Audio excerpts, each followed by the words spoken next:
Hello, good afternoon. Hello, good afternoon. May I have your attention, please? It is that time when I will share some ideas with the group. My name is Ian Smith, and I'd like to speak with you for a little bit while you eat. And so please keep eating. Please keep eating. Don't stop doing that. But I'd like to be able to share some ideas with you before I go. It is a requirement, so I didn't choose to do this. It's something that I've been told I should do. So I am going to do the best job I can. Can everybody hear me? Great, thank you.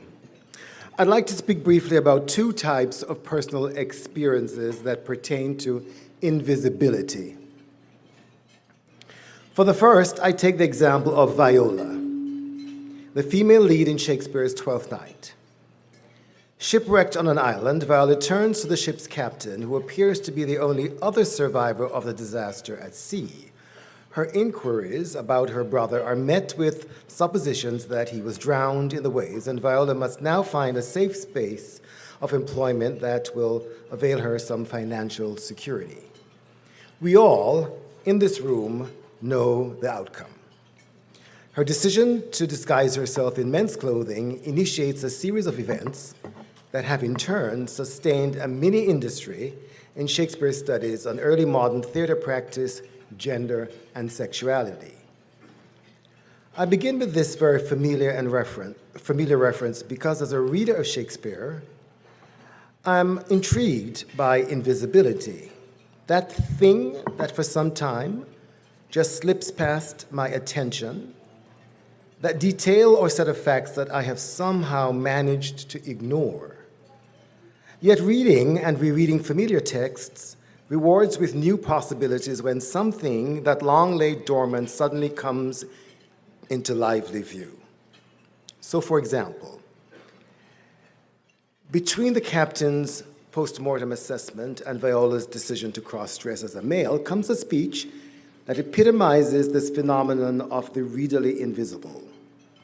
Thanking the captain, whose aid she's about to enlist, she explains why he's an ideal choice to help in her external transformation and disguise, wherein she says, form or outward bodily appearance is congruent with intent. She sees a parallel singularly guided by and predicated upon the value she attaches to his outward form, otherwise identified, at least for me, as his whiteness. Thou hast a mind, Viola says, that suits with this thy fair and outward character, producing a Hendiades that straddles morality and whiteness, virtue and race. Heard once more when she compares his fair behavior to a beauteous wall.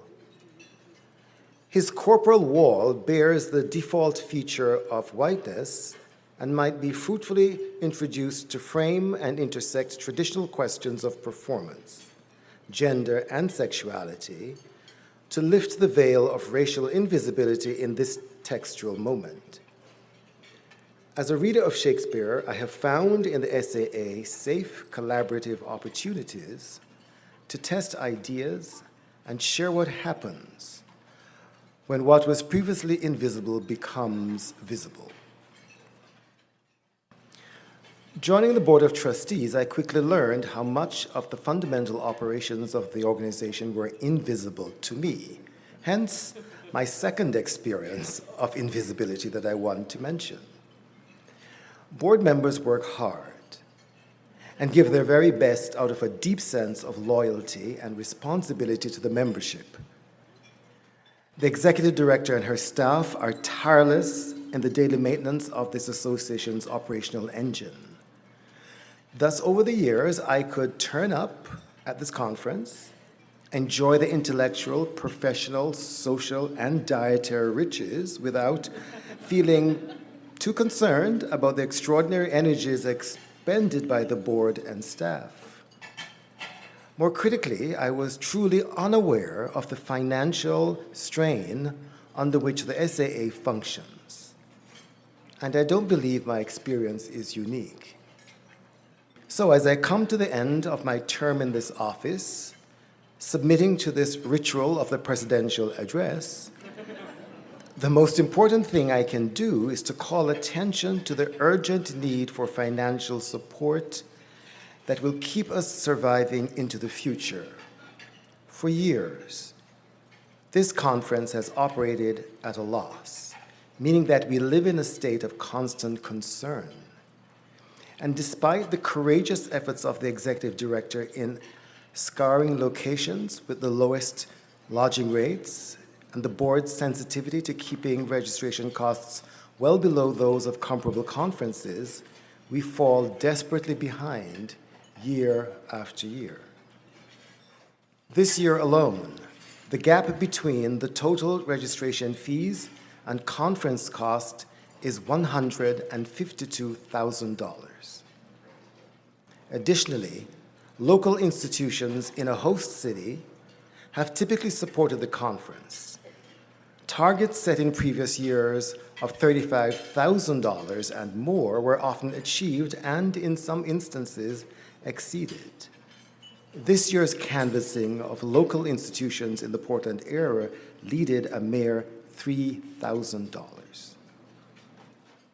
Of course, we recognize the difficult financial environment in which everyone is currently operating, and the waning institutional support for the humanities means that we will have to attempt to resolve these issues internally ourselves. This year, the board created a fundraising committee to begin to address these crucial structural issues concerning our long-term financial viability. The committee has identified 3 key areas: enhancing annual fundraising, developing a planned giving program, and exploring options for foundational support. The message that the committee has driven home is that the first of these, the annual fundraising that draws on the membership giving, is a single important measure. To this end, the committee has articulated a need for the SAA to foster a culture of giving that requires us to think more frankly and lovingly about our relationship to the association and how we might be more fully engaged in its support.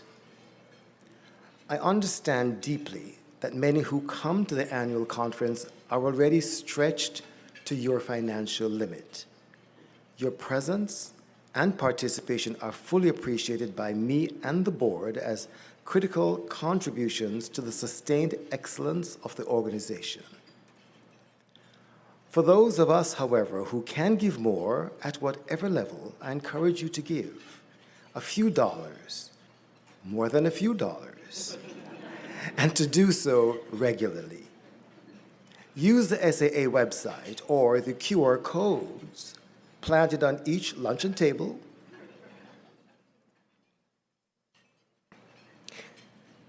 that will provide you access to the donations portal. The practical key to fostering a culture of giving rests in the routine and repetition. Annually, or as some have expressed as a preference, in increments throughout the year.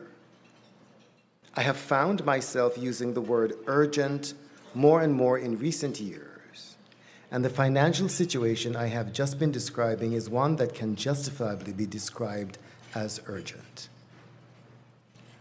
Urgent also describes the current social and political moment in which forces that militate against freedom have mobilized to take back ownership of ground they feel they have ceded or lost.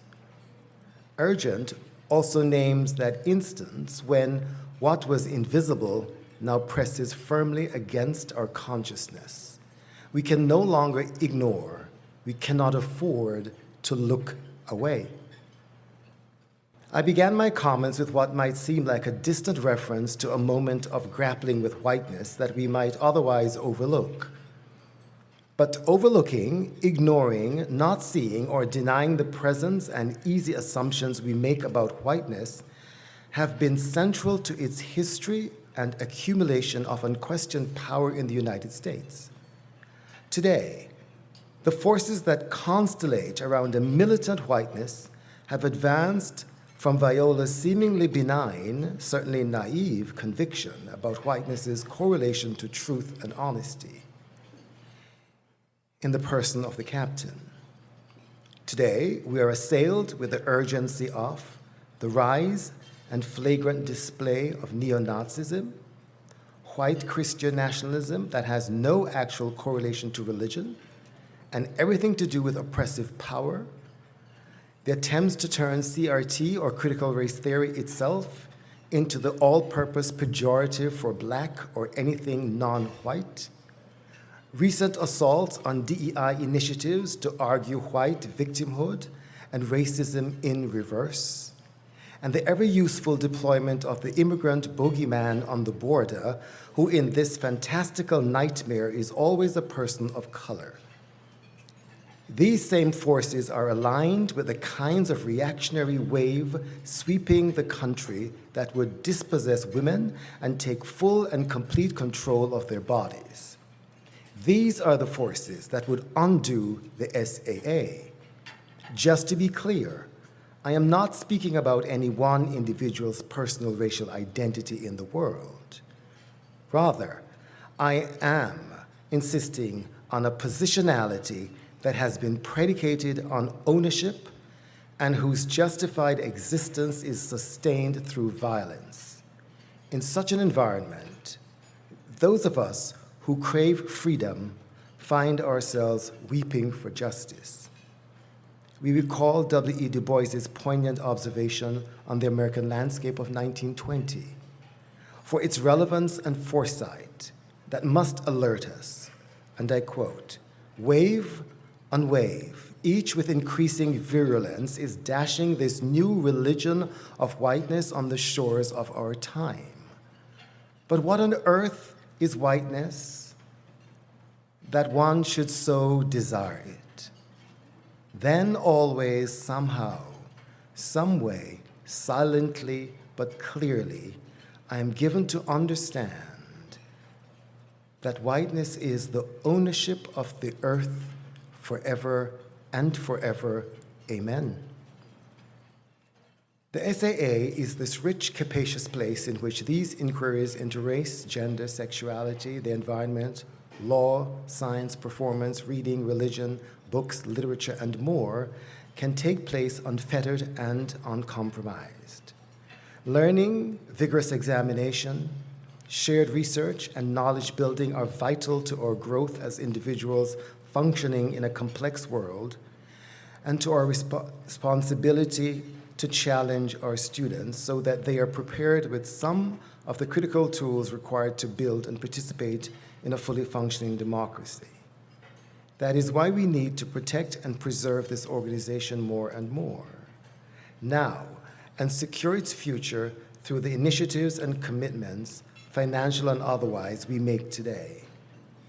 Thank you for your attention and for the privilege granted me to serve as president of this uniquely powerful organization.